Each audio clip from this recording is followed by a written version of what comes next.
हाँ जी दोस्तों, क्या कहा था मैंने कल कि पाकिस्तान टीम दुनिया की अनप्रिडिक्टेबल टीम है। इसके बारे में कभी कुछ नहीं कहा जा सकता। एक दिन ये आसमान पे होती है तो दूसरे दिन ये जमीन के नीचे चली जाती है। कल Pakistan West Indies test match के तीसरे दिन का आगाज हुआ तो पाकिस्तान मजबूत पोजीशन में था। 266 रन पे दो खिलाड़ी आउट थे। अब्दुल्ला शफीक 107 रन पे खड़े थे, जबकि 84 रन पे कप्तान बाबर आजम खड़े थे। लेकिन कल जैसे ही पाकिस्तान ने अपनी बैटिंग का आगाज किया तो तकरीबन 8वें 9वें ओवर के बाद ही बाबर आजम और अब्दुल्ला शफीक के दरमियान एक मिसअंडरस्टैंडिंग हुई। बाबर आजम रन लेने के लिए भागे, अब्दुल्ला शफीक ने रिस्पांस नहीं दिया, बाबर आजम को वापस मुड़ना पड़ा और इस तरह इस एक गलती की वजह से कप्तान बाबर आजम 88 रन यानी कि मजीद 4 रन बनाने के बाद 88 रन पे रन आउट हो गए। एक बड़ा ब्लंडर था, ये खुदकुशी थी। क्या जरूरत थी भागने की, रन लेने की? चाहे मिसअंडरस्टैंडिंग हुई, लेकिन मुझे लगता है बाबर आजम को ही नहीं भागना चाहिए था। इस सिचुएशन में इतना करीब जब फील्डर हो और बॉल डायरेक्ट फील्डर के हाथों में जा रही हो तो बाबर आजम को रन के लिए एफर्ट नहीं करनी चाहिए था। ये तो एक सीधा सीधा सुसाइड था। सिर्फ 12 रन दूर सेंचुरी से रन आउट हो गए।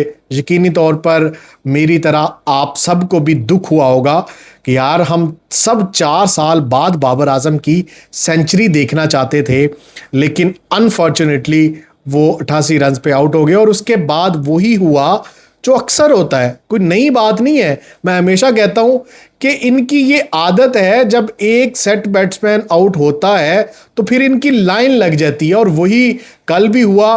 बाबर आजम के आउट होने के बाद ऐसी लाइन लगी कि फिर कल के दिन पाकिस्तान ने 48 ओवर्स खेले और 48 ओवर्स में बाकी के 8 विकेटों पर सिर्फ 121 रन बन सके और पाकिस्तान 387 रन पे ऑल आउट हो गया। यह शुक्र था कि अल्लाह अल्लाह करके पाकिस्तान ट्रेल से निकल गया और पाकिस्तान ने 43 रन की लीड हासिल कर ली।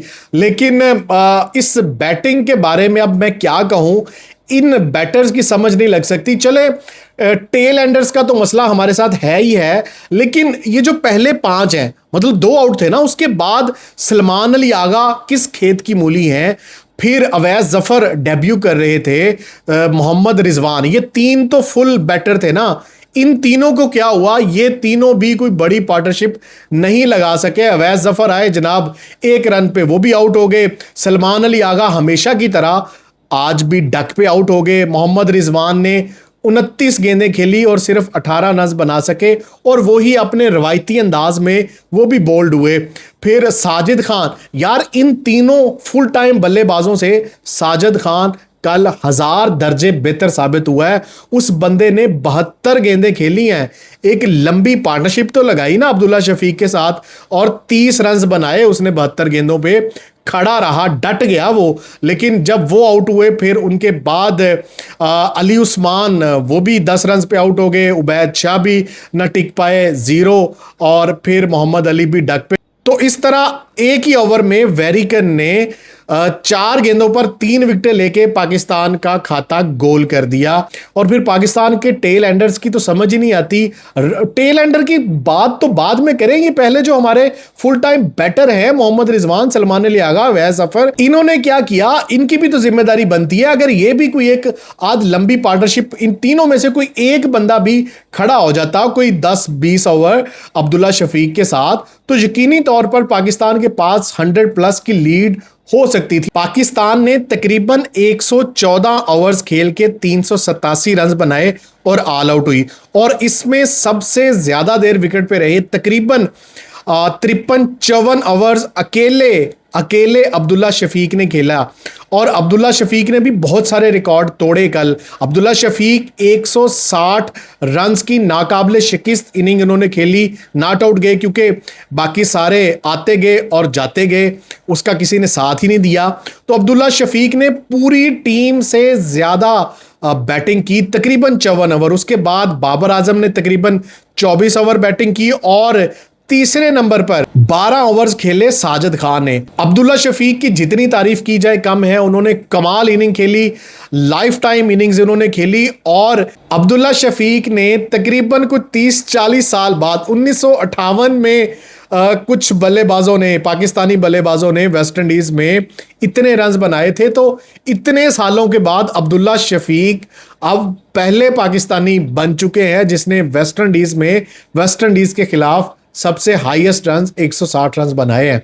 तो अब्दुल्ला शफीक ने वाकई ही इन 387 रन्स में और टीम को सहारा देने में बहुत अहम किरदार अदा किया है। खैर, उसके बाद जब वेस्ट इंडीज अपनी दूसरी इनिंग का आगाज करने आया तो मुझे खुशी हुई साजिद खान की बॉलिंग देख के। बॉलिंग में भी उसने बताया कि भाई मैं हूं, और मुझों को ताव दे के, थपकी लगा के उस बंदे ने, अकेले ने कल 4 विकेटें ले ली। सबसे पहली विकेट भी साजिद खान ने ली, फिर अली उस्मान को 1 विकेट मिली, फिर अगली 3 विकेटें साजिद खान ने ली। तो इस तरह साजिद खान अब तक 4 विकेटें ले चुका है और अली उस्मान 2 विकेटें ले चुका है। तो भाई साजिद खान की कल बॉलिंग देख के भी दिल खुश हो गया।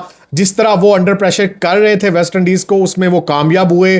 पाकिस्तान की बॉलिंग ने कल डोमिनेट किया है, अंडर प्रेशर किया है वेस्ट इंडीज को, क्योंकि किसी भी बल्लेबाज को कोई बड़ी पार्टनरशिप नहीं लगाने दी। और 103 रन पे 6 खिलाड़ी आउट हो चुके थे वेस्ट इंडीज के कल तक।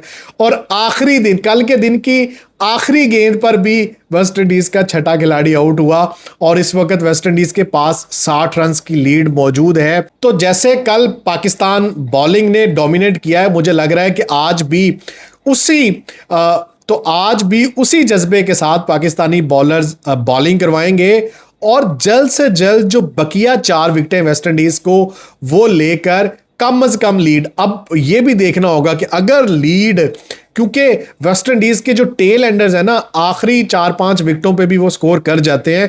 पहली इनिंग्स में आपने देखा कि पहले 5 विकेटों पर 173 रन उन्होंने किए और आखिरी 5 विकेटों पर भी 171 रन उन्होंने किए। वेस्ट इंडीज के टेल एंडर्स अगर 150 तक लीड्स देने में कामयाब हो गए तो फिर चौथी बारी, यानी कि चौथी इनिंग होगी पाकिस्तान की दूसरी इनिंग, फिर मुश्किल हो जाएगा पाकिस्तान के लिए 150 प्लस रन भी चेज करना इस कंडीशन में। तो करना क्या होगा पाकिस्तान को, पाकिस्तानी बॉलर्स को, आज आते ही जल्द से जल्द अंडर 100 रन, 60 रन की लीड है उनके पास, तो बकिया जो 40 रन बचते हैं ना, उनके बीच बीच में बाकी की 4 विकेटें भी लेना होगी। अगर वेस्ट इंडीज की लीड 100 या 125 भी हो जाती है तो पाकिस्तान तकरीबन 90% जीत गया। ये आप बात नोट कर लें।